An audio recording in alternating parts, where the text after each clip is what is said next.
ভাগ্য যেন সুপ্রসন্ন হয়।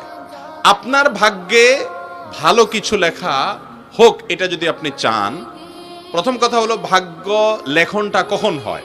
সূরা দুখানের আয়াত থেকে বোঝা যায় এটা লাইলাতুল কদরে হয়। কারণ আল্লাহ বলেছেন কোরআশে, এখানে 1 থেকে 4 আয়াতগুলোর মধ্যে আছে, শুরুর 2-3টা আয়াতের মধ্যে আল্লাহ বলেছেন ইন্না আনজালনাহু ফি লাইলাতিন মুবারাকাহ, আমি এই কোরআনকে একটা বরকতময় রাতে নাজিল করেছি। সে রাতটা কোনটা?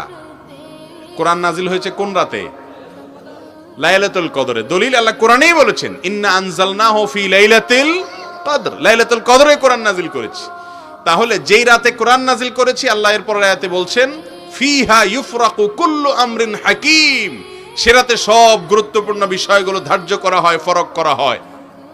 তাহলে ভাগ্য নির্ধারণটা হয় মূলত লাইলাতুল, যদিও বান্দাকে সৃষ্টি করার 50,000 বছর আগে আল্লাহ তাআলা অনেক কিছু তাকদীর ঠিক করে রেখেছেন। সেটার আবার বাৎসরিক যে বাজেট, সেটা হয়ে থাকে লাইলাতুল কদরে। এবার আসি মূল বিষয়, যে ভাগ্য সুপ্রসন্ন হবে কিভাবে। আল্লাহ আপনার কপালে ভালো কিছু লিখবেন কি করলে?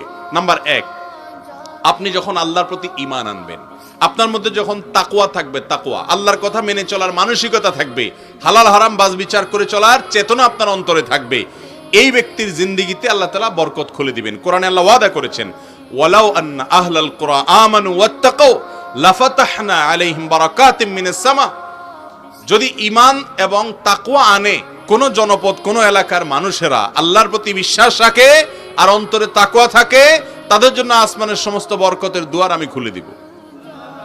আপনারা বলতে পারেন হুজুর, ঈমান আনলে, তাকওয়া অনুযায়ী চললে, আল্লাহর আদেশ মেনে চললে যদি সব ভাগ্যে ভালো কিছুই লেখা হয়, তো আফ্রিকান মুসলমানদের এত দুরবস্থা কেন?